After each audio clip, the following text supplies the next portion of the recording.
านเรืองรุ่งเข้าเขตโสดาบัน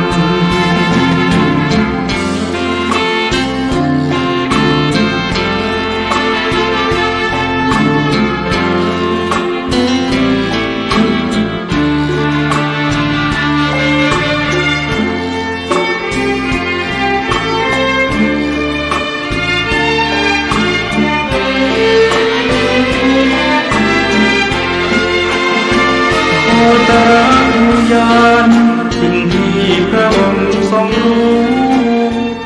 แต่ไอสัตพุทธังสรณังคัจฉามิธัมมังสรณังคัจฉามิสังฆังสรณังคัจฉามิกราบนมัสการพระมหาเถระพระสังฆาธิการพระเถรานุเถระสวัสดีท่านผู้ฟังและผู้ชมทุกท่านที่ติดตามในรายการพระไตรปิฎกลอยฟ้าครั้งนี้เป็นครั้งที่65ในเรื่องของสติปัฏฐาน4ซึ่งสติปัฏฐาน4เป็นข้อประพฤติปฏิบัติเพื่อความพ้นทุกข์ซึ่งเป็นหมวดหนึ่งในโพธิปักขิยธรรมโพธิปักขิยธรรมมีอยู่7หมวดด้วยกันมีสติปัฏฐาน4เป็นหมวดที่1หมวดที่2ก็ได้แก่สัมมาปัฏฐาน4หมวดที่3อิทธิบาท4หมวดที่4อินทรีย์5หมวดที่5พละ5หมวดที่6โพชฌงค์7หมวดที่7อริยมรรคมีองค์8เรากำลังศึกษาอยู่ในส่วนที่เป็นสติปัฏฐาน4หลังจากนั้นเราก็จะไปศึกษาในส่วนที่เป็นสัมมาปัฏฐาน4ไปเรื่อยๆจนจบในเรื่องของมรรคมีองค์8นะครับซึ่งเราศึกษากำลังพูดถึงในเรื่องของอุเทศที่เกี่ยวกับเรื่องของกายเยกายานุปัสสีกายเยกายานุปัสสีก็คือพิจารณาตามพิจารณาเห็นกายในกายหนึ่งๆอยู่ก็คือการพิจารณาเห็นกายส่วนย่อยในกายส่วนใหญ่กายส่วนย่อยคืออะไรกายส่วนย่อยก็จะมีอยู่2อย่าง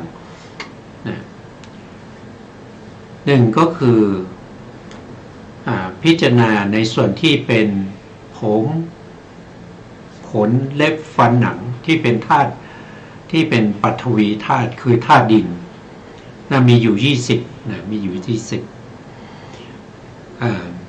แล้วก็พิจารณาธาตุน้ำ12จากนั้นก็พิจารณาแยกย่อยออกไป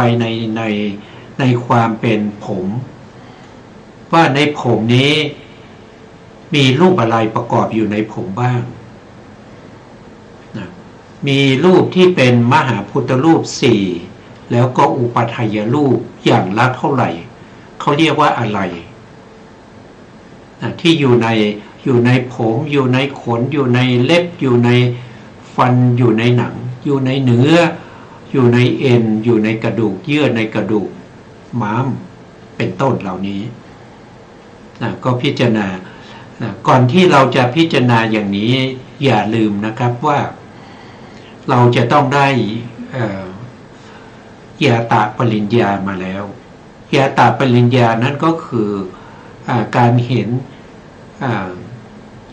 ความเป็นรูปเป็นนามเรียกว่านามรูปปริฉีทญาณและปัจจยปริฆหญาณก็คือเหตุและปัจจัยที่ทำให้เกิดรูปให้เกิดรูปอันนี้คือเราจะต้องมีความคือเราจะต้องเห็นนะครับไม่ใช่ได้ยินได้ฟังไม่ใช่เขาเล่าให้ฟังเราต้องรู้เห็นประจักษ์แจ้งด้วยตัวของเรานะ ถ้าเราได้ยาตาปริญญาแล้วเนี่ยขั้นต่อมาก็จะเป็นตีรณปริญญาก็คือจะเห็นในเรื่องของความเกิดขึ้นตั้งอยู่ดับไปของรูปนามเข้าสู่สัมมาสนญาณก็จะเข้าสู่สัมมาสนญาณเข้าสู่อุทยพยญาณที่เป็นตัลลุณอุทยพยญาณข้ามพ้นจากวิปัสสนูปกิเลสเข้าถึงภลวะอุทยพยญาณแล้วก็เข้าสู่พังคญาณตั้งแต่พังคญาณเป็นต้นไปก็จะเป็นปหานะปริญญาแต่ยังเป็นปหานะปริญญาประเภทที่เขาเรียกว่าเป็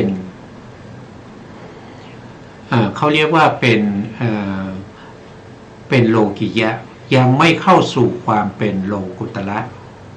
นะครับก็จะเป็นการพิจารณาการตามรู้ตามเห็นนะครับกายเยกายานุปัสสีอันนี้ก็คือตามเห็นกายส่วนย่อยในกายส่วนใหญ่เรากำลังศึกษาอยู่ในช่วงนี้แล้วในที่เราศึกษาอยู่เราก็นำข้อมูลมาจากขุทกนิกายนะครับปฏิสัมภิทามัคในพระไตรปิฎกและอรรถกถาเล่มที่69นะครับจะอยู่หน้าที่804ถ้าเป็นเล่มใหม่ก็จะอยู่หน้าที่813นะครับเราก็ไปดูรายละเอียดต่อจากครั้งที่แล้วนะครับ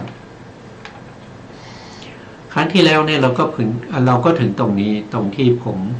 ได้ทำเครื่องหมายไว้ตรงนี้นะครับด้วยการพิจารณาเรามาถึงตรงที่พิจารณาตามเห็นตามรู้โดยอนุปัสสนาทั้ง7นะหนึ่งก็คือพิจารณาเห็นรูปทั้งหลายนะครับไม่ว่าจะเป็นมหาพุทธรูปอุปทัยรูปหรือว่าจะเป็นผมขนเล็บฟันหนังนะครับถึงความไม่เที่ยงนะพิจารณาเห็นความไม่เที่ยงไม่ใช่พิจารณาเห็นด้วยความเป็นของเที่ยงก็คือพิจารณาเห็นว่ามันไม่เที่ยงมันมีแต่มันมีการเกิดขึ้นตั้งอยู่แล้วก็ดับไปมันไม่ใช่เป็นสิ่งที่เที่ยงนะครับมันต้องมีการเปลี่ยนแปลงไปนะครับอันนั้นคือความไม่เที่ยงสองก็พิจารณาโดยความเป็นทุกข์ไม่ใช่พิจารณาเป็นสุขนะครับมันไม่มีความสุขเนี่ยมันไม่ได้มีความสุขนะครับความสุขที่เป็นเวทนานั้นมันนิดหน่อยนะครับมันนิดเดียวแต่ความสุขนั้นก็เป็นเขาเรียกว่าเป็นวิปริณามทุกข์ก็คือทนอยู่ในสภาพของความสุขไม่ได้มันต้องมีการเปลี่ยนแปลงไปเพราะฉะนั้นสุขนั้นพระพุทธองค์ให้เราเห็นว่าเห็นความสุขโดยความเป็นทุกข์เห็นความสุขโดยความเป็นทุกข์จริงๆแล้วเขาคือทุกข์เพราะเขาทนอยู่ในสภาพของความสุขไม่ได้ต้องมีการเปลี่ยนแปลงไปไม่มีอะไรที่จะสุขอยู่ตลอดเวลาการที่สุขนั้นก็ต้องทนการที่ทุกข์ก็ต้องทนการที่เฉยๆหรืออทุกขมะสุขเวทนาก็ต้องทนเหมือนกันนะสรุปแล้วก็คือต้องทนอยู่ในสภาพนั้นนะทนอยู่ในสภาพของความไม่เที่ยงมีการเปลี่ยนแปลงมีการเกิดขึ้นตั้งอยู่ดับไปนะครับการพิจารณาอย่างนี้เนี่ยมันจึงเป็นทุกข์ไงเพราะมันไม่เที่ยงมันถึงเป็นทุกข์ไงนะมันถึงเป็นทุกข์ไม่ใช่พิจารณาโดยความเป็นสุขพิจารณาเห็นโดยความเป็นอนัตตาอนัตตาก็คือไม่ใช่ตัวไม่ใช่ตนนะถ้าเป็นตัวตนของเราก็สามารถที่จะบังคับบัญชาได้นะครับว่าขอลูกของเราจงเป็นอย่างนี้เถิดอย่าได้เป็นอย่างนั้นเลยนะแต่รูปนั้นมันไม่ที่มันเป็นอนัตตาเพราะฉะนั้นรูปนั้นจึงไม่เป็นไปตามที่เราต้องการนะรูปนั้นจึงเป็นไปด้วยความ เป็นอนัตตาคือไม่สามารถบังคับบัญชาได้เพราะรูปนั้นมันไม่เที่ยงมันเป็นทุกข์มันจึงเป็นอนัตตามันไม่ได้เป็นอัตตานะครับมันไม่ได้เป็นอัตตาตัวตนเมื่อเราพิจารณาเห็นทั้งความไม่เที่ยงความเป็นทุกข์แล้วก็ความไม่เป็นตัวตนมันเป็นอนัตตาอย่างนี้เราก็จะเกิดความเบื่อหน่ายในรูปนั้นเมื่อเกิดความเบื่อหน่ายในรูปนั้นก็คือเราก็ไม่ได้ยินดีกับรูปนั้นอีกต่อไปนะตอนที่เรายินดีชอบใจกับรูปนั้นก็เพราะว่าเรายังเป็นคนหลงอยู่ยังเป็นคนมีอวิชชาแล้วก็มีตัณหาแต่เมื่อไหร่ที่เราเห็นว่ารูปนั้นมันไม่เที่ยงมันเป็นทุกข์มันเป็นอนัตตาเมื่อนั้นเราก็จะเบื่อหน่ายเราก็จะละคายเสียซึ่งความยินดีจะละความยินดีในรูปนั้นได้เมื่อเราเบื่อหน่ายเราก็จะคลายกำหนัดในรูปนั้นเราคลายกำหนัดในรูปนั้นไม่ใช่ไปกำหนัดในรูปนะเมื่อเราคลายกำหนัดได้เราก็จะเห็นว่า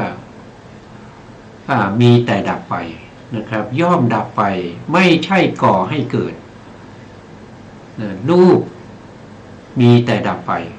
นะครับรูปในภพใหม่จะไม่เกิดอีกด้วยการรู้แจ้งเห็นจริงในสภาวะของความจริงของรูปนั้นเพราะฉะนั้นเราจึงไม่ก่อให้เกิดรูปใหม่ในภพต่อไปนะเมื่อเห็นความดับความไม่ก่อเกิดย่อมสละคืนเสียซึ่งรูปไม่ถือมั่นในรูปว่าเป็นของเที่ยงเป็นสุขเป็นอนัตตาเมื่อพิจารณาเห็นโดยความเป็นของไม่เที่ยงย่อมจะละนิจจสัญญาได้นิจจสัญญาก็คือสัญญาก็คือความจำนิจจก็คือความเที่ยงนะเมื่อเราเห็นความไม่เที่ยงรูปนี้มันไม่เที่ยงอยู่เนืองๆก็ย่อมจะละเสียซึ่งสัญญาที่ไปจำว่ารูปนั้นมันเที่ยงนะย่อมละได้นะละอะไรก็คือละสัญญาคือความจำที่จำเป็นจำวิปลาสนะว่ารูปเป็นของเที่ยงนะเวทนาเป็นของเที่ยงสัญญาเป็นของเที่ยงสังขารเป็นของเที่ยงวิญญาณเป็นของเที่ยงเราก็จะละได้พอเราเห็นความเป็นจริงของสภาวธรรมเหล่านี้ได้ด้วยการประจักษ์แจ้งแล้วเมื่อพิจารณาเห็นโดยความเป็นทุกข์ก็ย่อมละเสียซึ่งสุขสัญญาสุขสัญญาสัญญาแปลว่าจำว่าสิ่งที่มันเป็นทุกข์ว่ามันเป็นสุขทุกวันเราเห็นว่ามันเป็นสุขก็เพราะว่าเราจำผิดมาตั้งแต่ต้นจริงๆแล้วมันเป็นทุกข์มันทนอยู่ในสภาพเดิมไม่ได้มันต้องมีการเปลี่ยนแปลงความทนหรือความที่จะต้องอดทนต่อสภาพของการเปลี่ยนแปลงเหล่านั้นแหละเราเรียกว่ามันเป็นทุกข์แต่เราไปจำว่ามันเป็นสุขเมื่อเราเห็นมันไม่เที่ยงมันเป็นทุกข์มันเป็นอนัตตาอยู่บ่อยๆเราก็จะละเสียซึ่งสุขสัญญานะครับที่จำมาผิดเมื่อพิจารณาเห็นว่ารูปนี้ไม่ใช่ตัวตนของเราบังคับบัญชาไม่ได้จะให้เขาเป็นไปตามที่เราต้องการไม่ได้เราไม่สามารถที่จะควบคุมรูปเวทนาสัญญาสังขารวิญญาณเหล่านี้ให้เป็นไปตามที่เราต้องการได้ เมื่อเราตามเห็นว่ามันเป็นอนัตตาคือไม่ใช่ตัวไม่ใช่ตนของเราเป็นแต่สภาวะไม่ใช่สัตว์ไม่ใช่บุคคลไม่ใช่ชีวะตัวตน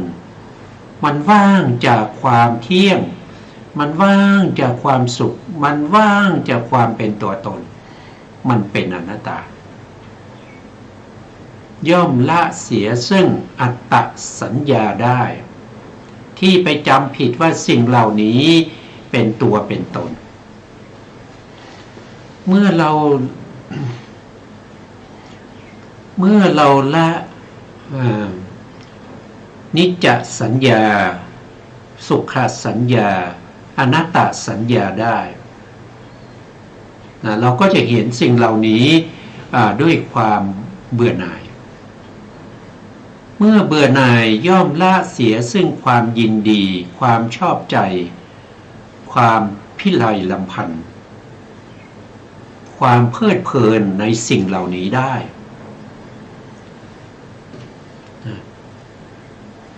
ก็ย่อมจะคลาย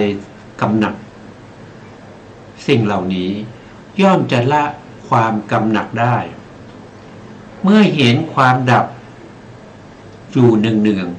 ย่อมละเสียซึ่งสมุทัยได้สมุทัยคือเหตุให้เกิดเหตุให้เกิดอะไรก็เหตุให้เกิดความทุกข์นะครับที่จะมีต่อไปในภพต่อๆไปในชาติต่อๆไปเมื่อสละคืนย่อมละเสียซึ่งความถือมั่นสิ่งความถือมั่นในรูปในเวทนาในสัญญาในสังขารในวิญญาณเหล่านั้นได้ภิกษุเมื่อพิจารณาเห็นกายด้วยอาการ7นี้กายปรากฏคำว่ากายปรากฏเนี่ยก็คือกายเนี่ยมันเป็นอารมณ์อย่างเช่นผมเนี่ยเป็นอารมณ์ของอะไรก็เป็นอารมณ์ของสตินะเป็นอารมณ์ของสตินะในขณะนั้นมีกายนี้เป็นอารมณ์เพราะฉะนั้นกายก็เป็นสิ่งที่ปรากฏแก่สติตัวกายที่ปรากฏแก่สตินั้นไม่ใช่ตัวสติไม่ใช่ตัวสติแต่ตัวที่สติที่ปรากฏด้วยนะสติปรากฏด้วยตรงนี้ก็คือหมายความว่าเมื่อมีสติไปกำหนดรู้ถึงกายตอนแรกนะครับต่อขั้นตอนที่แรกขั้นตอนที่1เนี่ยก็คือมีสติเข้าไปตามรู้ตามเห็นกายเยกายานุปัสสีเห็นกายส่วนย่อยในกายส่วนใหญ่ด้วยตัวสติเมื่อสตินั้นเป็นสภาวธรรมที่มันไม่เที่ยงเมื่อเกิดขึ้นแล้วก็รู้เห็นกายแล้วก็ดับไปกายนั้นเกิดขึ้นตั้งอยู่แล้วก็ดับไปไม่ได้ตั้งอยู่นานเมื่อดับไปแล้วก็มีสติเกิดขึ้นใหม่สติที่เกิดขึ้นใหม่นั้นก็ตามเห็นสติที่เพิ่งดับไปสติตัวที่เพิ่งดับไปคือสติที่ตามเห็นกายมีสติที่เกิดขึ้นหลังๆนะครับก็มารู้สตินั้นอีกทีหนึ่งอันนี้เป็นชั้นที่2เพราะฉะนั้นท่านจึงบอกว่าสติปรากฏด้วยนะครับสติตรงนี้ก็เป็นอารมณ์ให้แก่ตัวสตินะครับตอนแรกเนี่ยกายเป็นอารมณ์ให้แก่สติทั้งกายและสติที่มีสติรู้นั้นดับไปแล้วก็จะมีสติเกิดขึ้นอีกสติที่เกิดขึ้นหลังๆนี้ก็ไปรู้สติที่ดับไปก็เป็นสติปรากฏด้วยปรากฏแก่อะไรปรากฏแก่ตัวสติที่เกิดตอนหลังเป็นสติด้วยก็คือสติเป็นสติด้วยก็คือสติที่ตามรู้กายก็เป็นสติที่ปรากฏก็เป็นสติ ตัวที่ตามเห็นสติที่ดับไปคือสติที่เพิ่งดับไปตัวนั้นก็เป็นสติเพราะฉะนั้นสตินะครับแต่ในที่นี้เราพูดถึงสติเนี่ยไม่ใช่เวลาเกิดเนี่ยจะมีเฉพาะสตินะในขณะที่เขาเกิดขึ้นเนี่ยเขาจะมีสัมปยุตธรรมเกิดร่วมด้วยเช่นตัวเราพูดถึงสติปัฏฐานเพราะฉะนั้นเราจึงยกเอาตัวสติขึ้นมาเป็นประธานแต่ไม่ใช่มีเฉพาะสติในที่นั้นจะต้องมีทั้งที่เป็นวิริยะนะครับมีวิริยะคือความเพียรความพยายามความอุตสาหะมีวิริยะด้วยมีสมาธิด้วยนะมีสมาธิด้วยแล้วก็ที่สำคัญก็มีปัญญาด้วยเกิดร่วมกันในจิตดวงเดียวกันแต่เราพูดถึงสติปัฏฐานเราก็ยกเอาตัวสติมาเป็นประธานแต่ให้รู้ว่าสภาวะธรรมเหล่านี้เขาเกิดร่วมกันนะเขาเกิดที่ไหนเกิดร่วมกันที่ไหนก็เกิดร่วมกันในมหากุศลในมหากุศลญาณสัมปยุตนะภิกษุย่อมพิจารณาเห็นกายด้วยสติและญาณตรงนี้สติตรงนี้เป็นญาณญาณนี้แปลว่าปัญญานะครับแปลว่าปัญญานะพิจารณาเห็นกายในกายด้วยสติแล้วก็ด้วยปัญญาด้วยคือในขณะเดียวกันสติกับปัญญาเกิดร่วมกันแล้วก็ทั้งสองนี้มีกายในกายนะเป็นอารมณ์เขาเกิดขึ้นเขาไม่ได้ตั้งอยู่นานเขาเกิดขึ้นทำกิจในการรู้กายเยกายานุปัสสีแล้วเขาก็ดับไปพร้อมกับกายเยกายานุปัสสีนั้นก็ดับไปด้วยกายเยกายานุปัสสีไม่ใช่ตั้งอยู่แล้วกายเยกายานุปัสสีใหม่ก็จะเกิดขึ้นอีกนะครับสติกับปัญญาก็จะเกิดขึ้นอีกนั่นก็จะวนเวียนกันอยู่อย่างนี้เพราะเนี่ยสภาวะธรรมเหล่านี้เป็นสภาวะธรรมที่มันไม่เที่ยงนะไม่ว่าจะเป็นอารมณ์ที่เป็นกายเยกายานุปัสสีเวทนาสุเวทนานุปัสสีจิตตาจิตเตนุปัสสีธัมเมธัมมานุปัสสีพวกนี้ก็เกิดขึ้นแล้วก็ดับไปแต่มีตัวสติและก็ตัวปัญญาที่ตามระลึกรู้ถึงสิ่งเหล่านี้ก็ไม่เที่ยงเหมือนกันก็เกิดขึ้นแล้วก็รู้แล้วก็ดับไปนะไม่มีอะไรที่มันเที่ยงไม่มีอะไรที่จะคงทนอยู่ในความสุขตลอดไปไม่ได้มันเป็นอนัตตามันไม่ใช่ตัวไม่ใช่ตนมันเป็นสิ่งที่น่าเบื่อหน่ายนะมันเป็นสิ่งที่น่าเบื่อหน่ายมันเป็นสิ่งที่น่าจะละคายมันเป็นสิ่งที่น่าจะทำให้มันดับไม่ก่อให้เกิดมันเป็นสิ่งที่น่าจะสลัดทิ้งไปเพราะว่ามันไม่เที่ยงมันเป็นทุกข์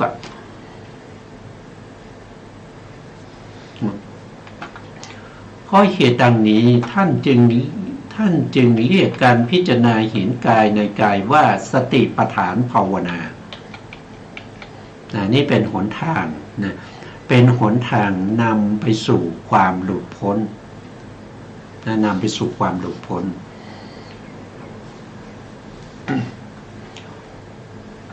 ต่อไปนะครับภาวนาคำว่าภาวนาเนี่ยท่านบอกว่ามีอยู่สี่นะครับมีอยู่สี่อย่างในสี่อย่างสี่อย่างมีอะไรบ้างนะครับมีอะไรบ้างมันไม่ใช่เป็นสิ่งที่มีอะไรบ้างมีอะไรบ้างเราก็มาดูตรงนี้นะ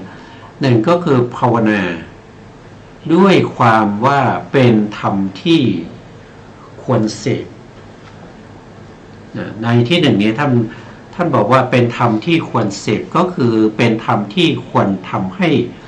เจริญยิ่งขึ้นไปคือให้มีขึ้นนะครับให้มีขึ้น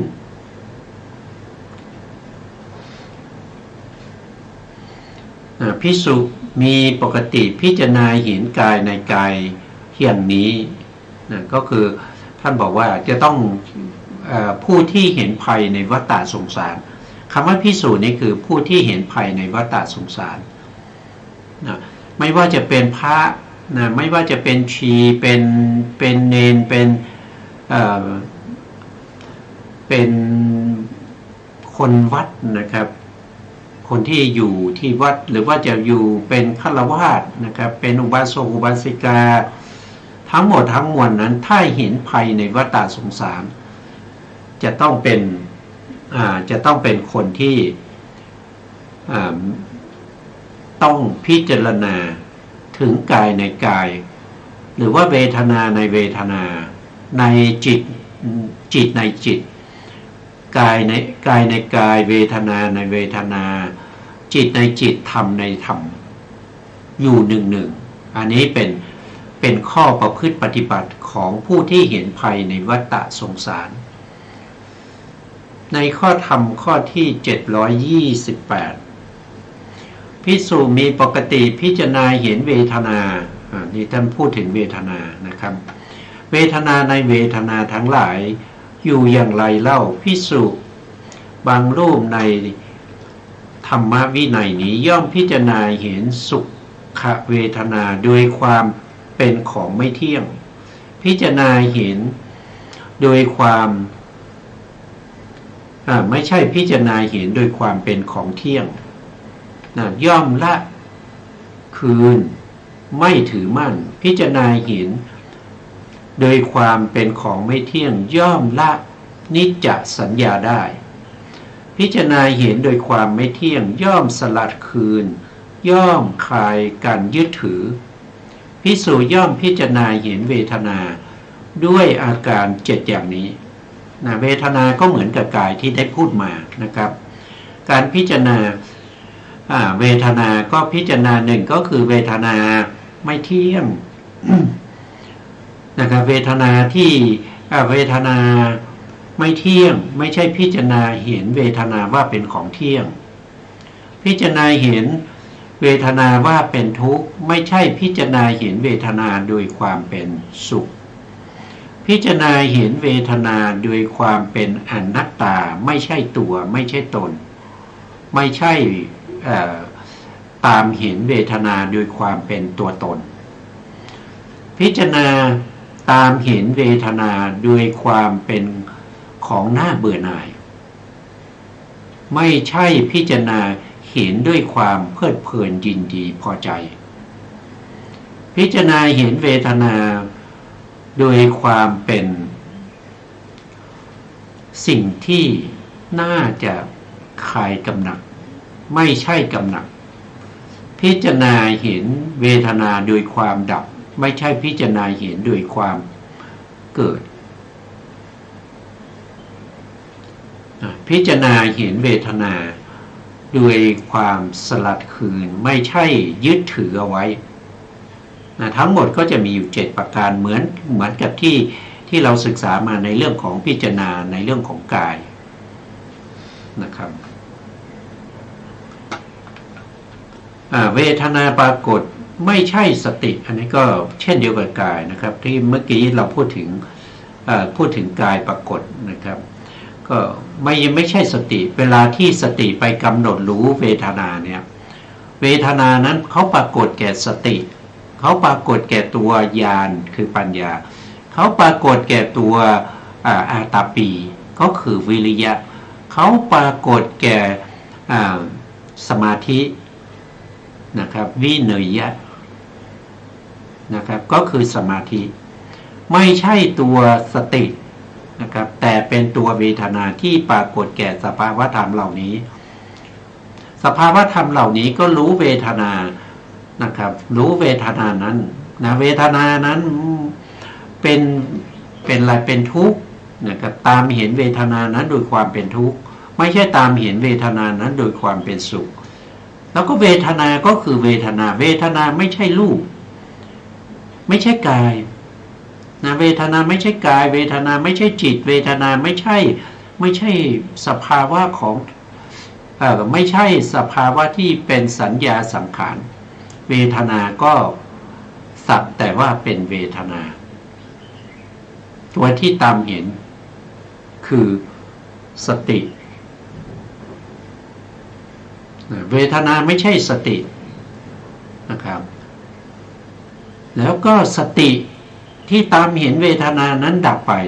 ก็มีสติตัวใหม่เกิดขึ้นตามเห็นว่าโอ้สติเพิ่งดับไปเพราะฉะนั้นสติก็จะปรากฏแก่สติตัวสติที่เกิดหลัง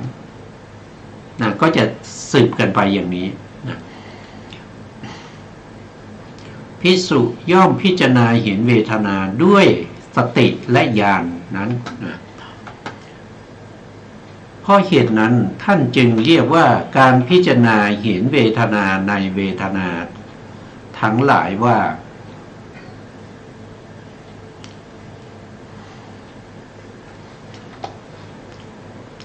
เวทนาทั้งหลายนะครับว่า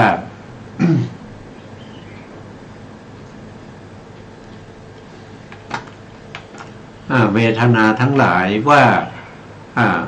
สติปัฏฐานภาวนานะครับสติปัฏฐานภาวนา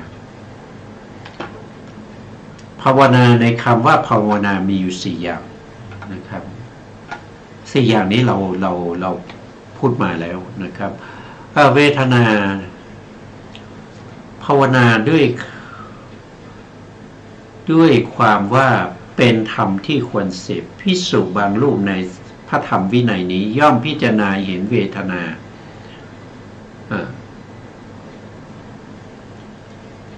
ย่อมพิจารณาเห็นเวทนาสุข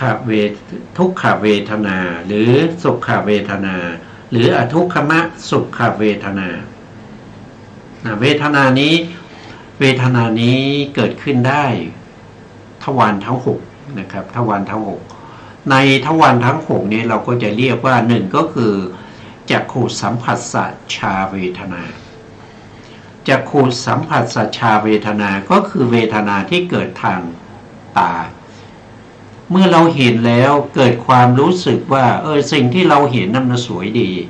นั่นคือเวทนา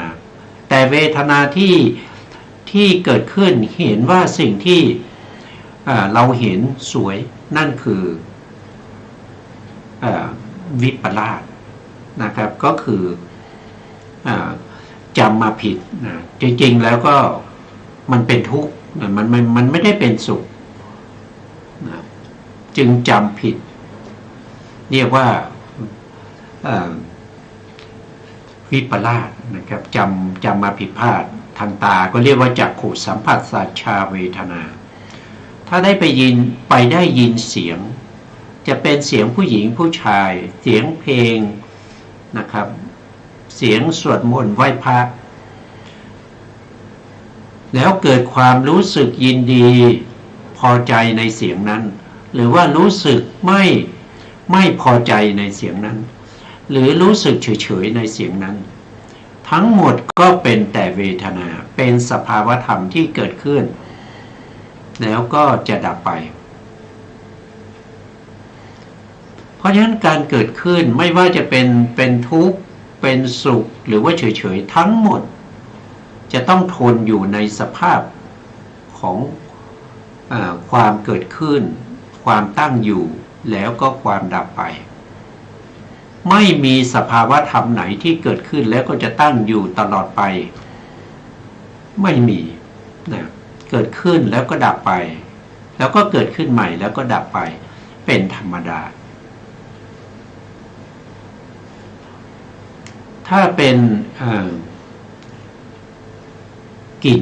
นะครับกลิ่นเกิดทางไหนก็เกิดทางจมูกนะครับจมูกเราเรียกความยินดีพอใจในกลิ่น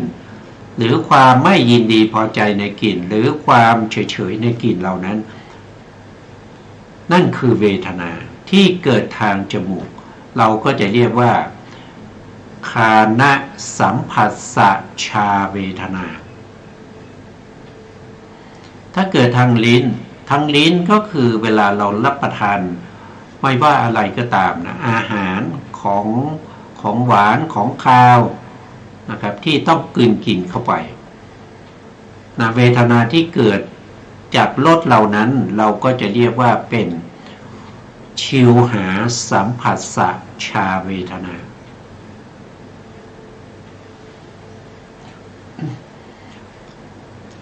ถ้าเกิดทางกายเมื่อเรากระทบสัมผัสแล้วเกิดความรู้สึกถึงความยินดีถึงความไม่ยินดีหรือว่าความเฉยๆเหล่านั้นเป็นเวทนาเวทนากำลังเสวยอะไรเสวยความสุขเสวยความทุกข์เสวยอารมณ์ที่เฉยๆเวทนาเหล่านั้นเกิดทางลิ้นก็เรียกว่าเป็นชิวหาสัมผัสสัจฉาเวทนาเวทนาเหล่านั้นเกิดทางกายก็เรียกว่ากายะสัมผัสสัจฉาเวทนาถ้ามีการนึกคิดแล้วเกิดความยินดีพอใจอันนั้นก็เป็นเวทนาที่เกิดทางใจก็จะเรียกว่ามโนสัมผัสสัจฉาเวทนาแต่ทั้งหมดทั้งมวลเหล่านี้เป็นสภาวะที่มันไม่เที่ยงเป็นทุกข์เป็นอนัตตาเป็นสิ่งที่น่าเบื่อหน่ายเป็นสิ่งที่น่าคลายกำหนัดเป็นสิ่งที่มีแต่ดับไปเป็นสิ่งที่ไม่ควรยึดถือไม่ควรยึดถือเป็นสิ่งที่ควรสละคืนไม่ก่อให้เกิดอีกอันนี้ก็เป็นเวทนานะครับต่อไปท่านก็พูดถึงเรื่องของจิตนะครับจิตการพิจารณาจิตในจิตพิจารณาจิตในจิตจิตในจิตก็คือถ้าเราพูดถึงจิตเนี่ยนะพูดโดยรวมเนี่ยจิตทั้งหมดมีสภาวะอยู่อย่างเดียวเท่านั้นนั่นคือวิชานันนะลักขณังคือมีความรู้แจ้งในสภาวะธรรมทั้งหลายอันนั้นคือลักษณะของจิตโดยรวมแต่ถ้าเราแยกจิตออกไปนะครับจิตที่เกิดทางตาเรียกว่าจักขุวิญญาณจักขุวิญญาณมีสภาวะอย่างไรจักขุวิญญาณมีสภาวะคือรู้แจ้งรูปารมณ์จักขุวิญญาณอาศัยอะไรเกิดก็อาศัยจักขุประสาทเกิดแล้วก็รู้แจ้งรูปารมณ์อันนี้คือจักขุวิญญาณเกิดทางไหนเกิดทางตาอันนี้ก็เป็นจิตแต่ไม่ใช่จิตโดยรวมแต่เป็นจิตในจิตนะก็คือจิตส่วนย่อยในจิตส่วนใหญ่จิตส่วนใหญ่ทั้งหมดเนี่ยถ้าเราว่าโดยย่อๆก็คือจิตทั้งหมด89ดวงนั้นเป็นจิตมีสภาวะที่เรียกว่าวิชานันนะลักขณังแต่ถ้าเราแยกจิตออกไปเป็นส่วนๆก็จะมีถ้าแยกโดยส่วนใหญ่นะครับส่วนใหญ่ก็แยกโดยความเป็นชาติเช่นอกุศลชาติอย่างเนี้ยอกุศลชาติก็คือจิตที่มันเป็นบาปจิตที่เป็นบาปนั้นจิตนั้นก็จะต้องประกอบด้วยโลภะจิตคือความยินดีชอบใจอยากได้ยึดมั่นถือมั่นเอาเป็นของเราต่อมาจิตที่เป็นอกุศลเป็นบาปก็คือโทสะมูลจิตนะครับก็คือจิตที่ประกอบด้วยเหตุที่เป็นโทสะมีโทสะเป็นประธานในจิตนั้นก็คือความโกรธความไม่พอใจไม่ชอบใจต่อมาจิตโมหะมูลจิตจิตหลงจิตไม่รู้สภาวะตามความเป็นจริงหลงโดยงมงายนะครับฟุ้งซ่านลังเลสงสัยไม่ปักใจเชื่อในสิ่งที่ควรเชื่อแต่ไปเชื่อในสิ่งที่ไม่ควรเชื่ออันนี้เป็นอวิชชาหรือโมหะอันนี้ก็เป็นประเภทของจิตอกุศลจิตว่าโดยย่อๆก็มีอยู่3เหตุเหล่านี้ต่อมาก็เป็นพวกที่เป็นกุศลก็พวกที่เป็นบุญพวกที่เป็นบุญก็มีจิตที่ประกอบด้วยปัญญาก็เรียกว่า ญาณสัมปยุตจิตที่ไม่ประกอบด้วยปัญญาแต่เป็นกุศลนะไม่ใช่ไม่ได้ประกอบกับโลภะโทสะโมหะนะแต่ไม่มีปัญญาเราเรียกว่าญาณวิปยุตแล้วจิตเหล่านี้ก็ยังมีเวทนาอีกเวทนาที่เป็นสมนัตเวทนาที่เป็นอุเบกขาอีกแยกจิตไปในส่วนต่างๆอีกแต่ในจิตตานุปัสสนาจิตเตจิตตานุปัสสีพระพุทธองค์ก็ให้เราตามดูจิตเมื่อจิตมีโทสะก็รู้ว่าจิตนั้นมีโทสะเมื่อจิตนั้นไม่มีโทสะก็ต้องรู้ชัดว่าจิตนั้นไม่มีโทสะแล้วเราตามดูที่ไหนเราไม่ได้ตามดูจิตของคนอื่นเราตามดูจิตของเราที่อยู่ในใจนะครับเมื่อจิตของเราเกิดความรู้สึกอยากนะครับอยากอะไรอยากเห็นนะอยากเห็นโอ้คนนั้นสวยเขาพูดให้ฟังว่าคนนั้นสวยก็อยากจะเห็นนะก็อยากจะเห็นนั่นก็คืออะไรก็คือจิตมีโลภะจิตมีความอยากเห็นนั่นเป็นอกุศลเมื่อจิตนั้นเกิดขึ้นเราก็ต้องรู้ว่าจิตของเรามีโลภะหรือจิตของเรามีราคะเมื่อจิตของเราไม่มีราคะเราก็ต้องรู้ว่าจิตของเราไม่มีราคะเมื่อจิตของเรามีความหลงความไม่รู้ความไม่แช่ชื่นความหลงความฟุ้งซ่านความสงสัยความลังเลนะครับทั้งหลายเหล่านี้เราก็ต้องรู้ชัดว่าจิตของเรามีโมหะถ้าจิตของเราไม่มีโมหะเราก็รู้ชัดว่าจิตของเราไม่มีโมหะจิตของเราฟุ้งซ่านเราก็ต้องรู้ว่าจิตของเรากำลังฟุ้งซ่านจิตของเรากำลังจิตของเรากำลังง่วงเหงาเหานอนเราก็ต้องรู้นะครับเราก็ต้องรู้ว่าในขณะนั้นจิตของเรามีถีนมิทะครอบงำอันนี้คือจิตในจิตคือจิตส่วนย่อยๆนะครับที่อยู่ในตัวเราเมื่อจิตเหล่านี้เกิดขึ้นเราต้องตามรู้ตามเห็นจิตเหล่านี้ตามสภาวะของความเป็นจริงของจิตเหล่านั้นในขณะที่เขาเกิดขึ้นนี่เรียกว่าเป็นจิตเตจิตตานุปัสสินนุปัสสีคือตามเห็นเนืองๆจิตในจิตตามเห็นยังไงก็ตามเห็นอย่างที่พูดนะครับจิตมีโลภะก็ต้องรู้ว่าจิตมีโลภะจิตมีโทสะก็ต้องรู้ว่าจิตมีโทสะจิตมีโมหะก็ต้องรู้ว่าจิตมีโมหะจิตฟุ้งซ่านก็ต้องรู้ว่าจิตฟุ้งซ่านนะก็ต้องรู้อย่างนี้ทำไมต้องรู้อย่างนี้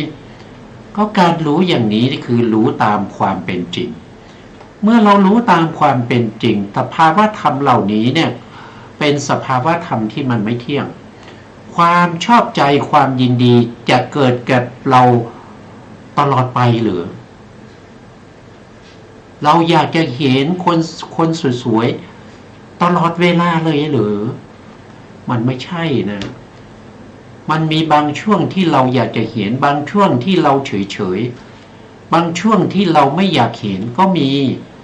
นะเพราะฉะนั้นสิ่งเหล่านี้คือตัวจิตนี่มันไม่เที่ยงนะมันไม่เที่ยงบางทีเราโกรธเนี่ยเราไม่ใช่จะโกรธตลอดเวลาบางครั้งเราโกรธบางครั้งเราก็หายโกรธบางครั้งเราก็ยินดีบางครั้งเราก็หลงเราก็โง่เราก็ฟุ้งซ่านเราก็หลงลืมเนี่ยมันเป็นของไม่เที่ยงมันเป็นอย่างนี้แล้วจิตเหล่านี้มันไม่ได้เป็นสภาวะที่ทนอยู่ในสภาพเดิมได้มันเป็นสภาวะที่ต้องมีการเปลี่ยนแปลงไปเพราะนั้นสภาวะของจิตเหล่านี้มันจึงเป็นทุกข์ไง เพราะมันทนอยู่ในสภาพเดิมไม่ได้เพราะนั้นจิตมันไม่เที่ยงมันเป็นทุกข์จิตไหนเป็นมันไม่เที่ยงแล้วเป็นทุกข์มันก็เป็นอนัตตาคือไม่สามารถจะควบคุมให้เป็นไปตามที่เราต้องการได้เราอยากจะให้จิตนี้เป็นไปตามที่เราต้องการแต่มันไม่ได้เป็นไปตามที่เราต้องการมันมีการเปลี่ยนแปลงไปเรื่อยๆมันมีแต่ความ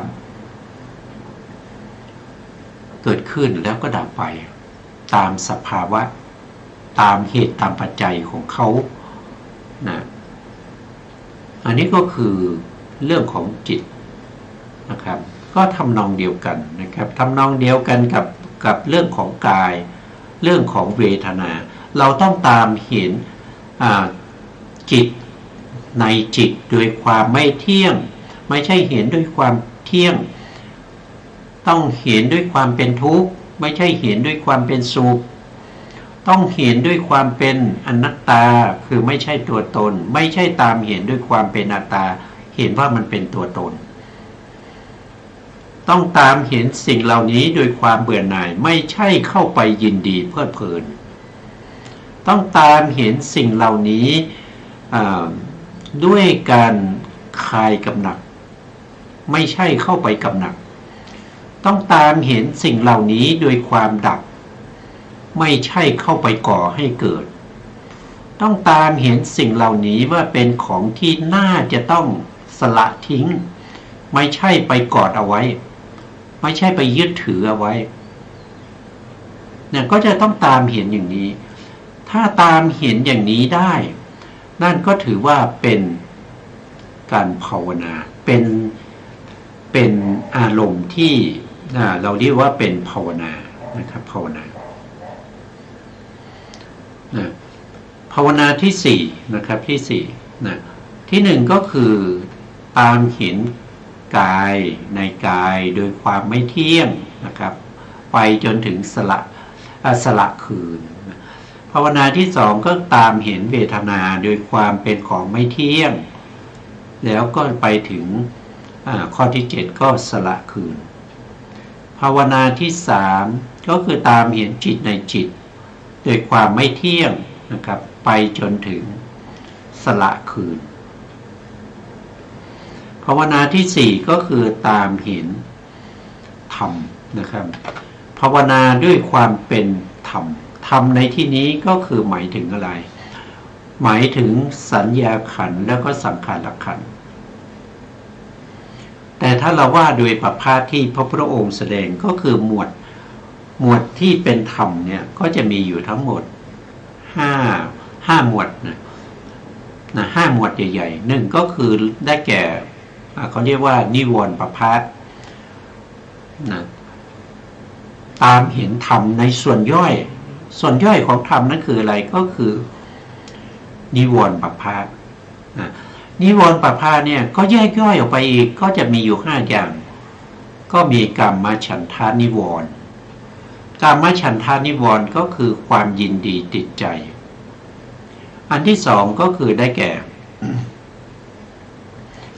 พยาปาทะนิวรณ์คือความไม่ชอบใจข้อที่สามก็คือถีนมิทะนิวรณ์ก็คือความง่วงเหงาเกียจคร้านซึมเศร้าท้อถอยอันที่สี่ก็คืออุทธัจจะกุกุจจะนิวรณ์ก็คืออุทธัจจะก็คือความฟุ้งซ่านฟุ้งไปในอารมณ์ต่างๆกุกุจจะก็คือความไม่ชอบใจนะข้อที่5ก็ได้แก่วิจิกิจฉานิวรณ์ก็คือลังเลสงสัยในสิ่งที่ควรเชื่อแต่ก็ไม่เชื่อลังเลสงสัยอยู่ลังเลสงสัยในอะไรในคุณของพระพุทธพระธรรมพระสงฆ์ลังเลสงสัยในเรื่องของสิกขาสาม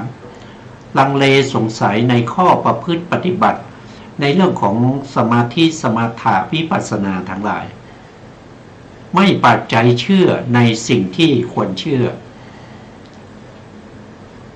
อันนี้ก็คือนิวรณ์ปัปพะ เมื่อจิตของเราเป็นอย่างนี้เราต้องรู้นะครับเราต้องรู้เราต้องเห็นด้วยการประจักษ์นะครับเห็นด้วยประจักษ์แจ้งในสภาวะธรรมเหล่านั้นตามความเป็นจริงที่เขากำลังเกิดอยู่เมื่อเราเห็นเขากำลังเกิดเราก็รู้ว่าเขากำลังเกิดเขาตั้งอยู่เราก็รู้เขาดับไปเราก็รู้นะครับความฟุ้งซ่านเนี่ยมันไม่ได้เกิดตลอดเวลาแต่มันจะเกิดกับเราบ่อยนะครับเกิดกับเราบ่อยความฟุ้งซ่านนี่เป็นตัวนิวรณ์หมายถึงว่ามากั้นอะไรก็คือกั้นสมาธิกั้นคุณงามความดีที่เรากำลังจะทำถ้าฟุ้งซ่านเกิดขึ้นคุณงามความดีที่เราจะทำเช่นเราจะให้ทานก็ถูกนิวรณ์เหล่านี้มากั้นไว้เราก็หมดโอกาสที่จะให้ทานเรารักษาศีลก็นิวรณ์เหล่านี้ก็มากั้นเราจะเจริญสมถะทำสมาธินิวรณ์เหล่านี้ก็เข้ามากั้นเราจะเจริญสติปัฏฐานสี่เราจะเจริญวิปัสสนานิวรณ์เหล่านี้ก็เข้ามากั้นนะมากั้นคุณงามความดีทั้งหลายที่เรากำลังจะทำเราจึงไม่สามารถที่จะทำสิ่งเหล่านี้ได้ตามความปรารถนาที่เป็นบุญเป็นกุศลที่จะสลัดออกไปจากวัฏฏะสงสารนี้เราก็มาดูที่ในพระไตรปิฎกในปฏิสัมภิธามัคนะครับคำว่าภาวนามีตินะภาวนาด้วยความเป็นธรรมก็คือธรรมเมนุปัสสีนะครับก็คือพิจารณาเห็นธรรมในธรรมธรรมที่ควรเสพนะภิกษุบางรูปในพระธรรมวินัยนี้นะพระธรรมคืออะไรพระธรรมก็คือธรรมในพระพุทธศาสนานี้วินัยมีอยู่สองอย่างนะครับก็คือปหานวินัยกับสังวรวินัยปหาวินัยปหานวินัยก็มีห้านะก็จะมีตถางคประหารวิคัมพนประหารสมุเฉทประหารปฏิปัสสธิประหารนิสรณประหารนะก็จะมีอยู่ห้าอย่างส่วนสังวรวินัยก็มีห้านะครับก็จะมีหนึ่งคือสติสังวรวิริยะสังวรญาณสังวรญาณสังวรขันติสังวรนะพวกนี้เป็นต้นนะครับก็จะมีห้านะย่อมพิจารณาเห็นจิตนะพิจารณาเห็นจิตว่ามีราคาในขณะที่จิตมีราคาเราก็ต้องรู้ว่าจิตมีราคาเมื่อจิตปราศจากราคะเราก็ต้องรู้ว่าจิตปราศจากราคะเมื่อจิตมีโทสะก็รู้ว่าจิตมีโทสะจิตปราศจากโทสะก็รู้ว่าจิตปราศจากโทสะจิตมีโมหะก็รู้ชัดว่าจิตเรากำลังมีโมหะ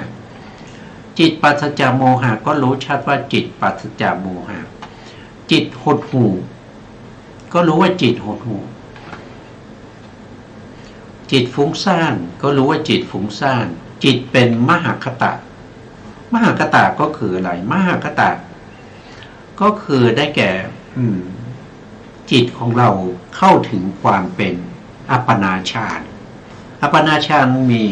ปฐมฌานทุติยฌานตติยฌานจตุตถฌานอย่างนี้ นั่นแสดงว่าจิตของเรากำลังตั้งมั่นอยู่ในอารมณ์ที่เป็นสมถะนะมีอยู่40อารมณ์เราต้องรู้ว่าจิตของเราเป็นมหคตะนะใน40อารมณ์นั้นนะครับก็จะมีจิตที่เข้าถึงอัปปนาอยู่25-26นะครับ26บวก30อารมณ์มีอยู่30อารมณ์ที่เข้าถึงอัปปนาฌาน ก็จะมีอยู่10อารมณ์เท่านั้นที่เข้าไม่ถึงอัปปนานะอย่างเช่นพุทธานุสติได้แค่อุปจารสมาธิพุทธานุสตินะธรรมานุสติสังขานุสติจาคานุสติศีลานุสติเทวตานุสติมรณานุสติอุปัสมานุสติใน8แล้วก็มีอาหารเลปฏิกูลสัญญา1เป็น9จตุธาตุววัฏฐานี่1เป็น10อารมณ์นี้ได้ถึงอุปจารสมาธิไม่สามารถจะเข้าถึงอัปปนาได้ส่วนที่เหลือทั้งหมดอีก30นั้นเข้าถึงอัปปนาได้เช่นกสิณ10อสุภา10นะพรหมวิหาร4อารูปภาวนาอีก4กายคตาสติ1อานาปานสติอีก1รวมเป็น30อันนั้นเข้าถึงอัปปนาได้เข้าถึงอัปปนาเมื่อไหร่เราเรียกจิตนั้นว่าเป็นมหคตะคือเข้าถึงความประเสริฐตั้งมั่นอยู่ในอารมณ์เดียวเมื่อจิตไม่เป็นมหคตะจิตที่ไม่เป็นมหคตะก็รู้ชัดว่าจิตนั้นไม่เป็นมหคตะได้แก่จิตอะไรก็คือได้แก่จิตที่เป็นไปในกามาวจรจิตที่เป็นไปในกามาวจรนะครับนะไม่เป็นมหคตะจิตมีจิตอื่นยิ่งกว่าก็รู้ชัดว่าจิตมีจิตอื่นยิ่งกว่าจิตไม่มีจิตอื่นยิ่งกว่าก็รู้ชัดว่าจิตไม่มีจิตอื่นยิ่งกว่านะครับวันนี้เราพูดต่อไม่ได้แล้วครับเวลาหมดแล้วนะครับเวลาหมดก็หมดเวลานะครับก็ต้องคืนเวลาให้ทางสถานีแล้วเราก็จะพบกันใหม่ในโอกาสต่อไปนะครับสุดท้ายนี้ขอกราบขอบคุณพระครูสมุทรวิสุวัฒน์วรกิจโจผู้อำนวยการสถานีวิทยุเพื่อการศึกษาพระพุทธศาสนาและวัฒนธรรม FM 104.5 เมกะเฮิรตซ์วัดฝายหินจังหวัดเชียงใหม่และขอกราบขอบคุณพระครูปริยัติยานุศาสตร์ขอบคุณท่านผู้ฟังและผู้ชมทุกท่านที่ติดตามในรายการพระไตรปิฎกลอยฟ้าพบกันใหม่ในโอกาสต่อไปครับวันนี้ลาไปก่อนครับ